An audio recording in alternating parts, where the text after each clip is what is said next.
And we obviously absolutely, what's the word, persecuted ourselves for not being here. And there is no doubt that not being here at that moment increased the risk of it.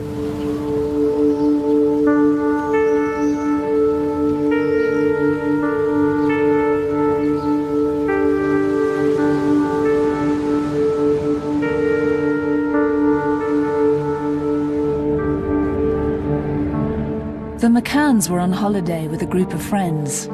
In the evenings, they all ate together and took it in turns to make half-hourly checks on each other's children. Two of the group, Matthew Oldfield and Jane Tanner, both crucial witnesses, have returned to help Dave Edgar with the reconstructions. It's believed that Madeleine was taken shortly after her father's check at 9 o'clock. In the 45 minutes that followed, there were two significant sightings of a man carrying a young girl. The first was by Jane Tanner. She was looking in on her sick daughter when she saw Jerry returning from his check. He was talking to a friend, Jez Wilkins, at the side of the road. However, Jane and Jerry remember the scene differently. See, I think you were about here. And I think you were standing like that, and Jez was there with his pram pointing down that way.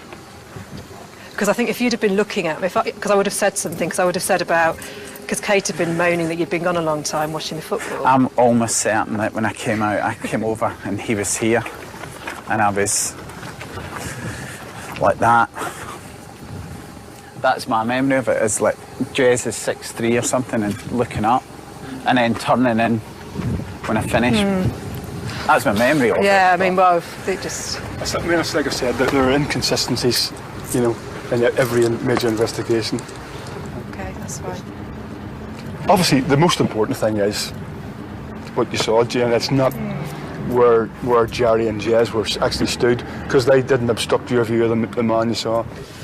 I was walking up here to do the check, and probably as I got to, it's hard to know exactly where, but probably about here, I saw the man walk across the road there, carrying the child.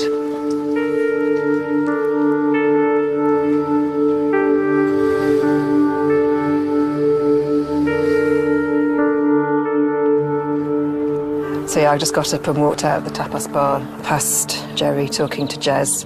That's when I saw somebody walk across the top of the road, carrying a child.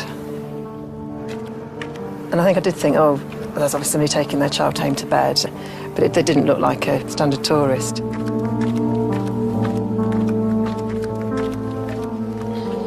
It's just ridiculous, isn't it? It just looks so much like somebody abducting a little girl when you look at it, and everything just looks so obvious when you know, but just look at it and you think, why the hell didn't you think there is somebody abducting a child? But it's not even a thought that somebody's going to go into an apartment and take a child out. You know, you're probably the one person that could have actually stopped it, and you think, oh, what if? It's that what if, and you can take those what ifs to ad infinitum, really.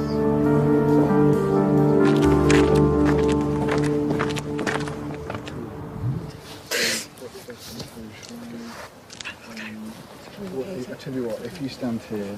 Do you want to go?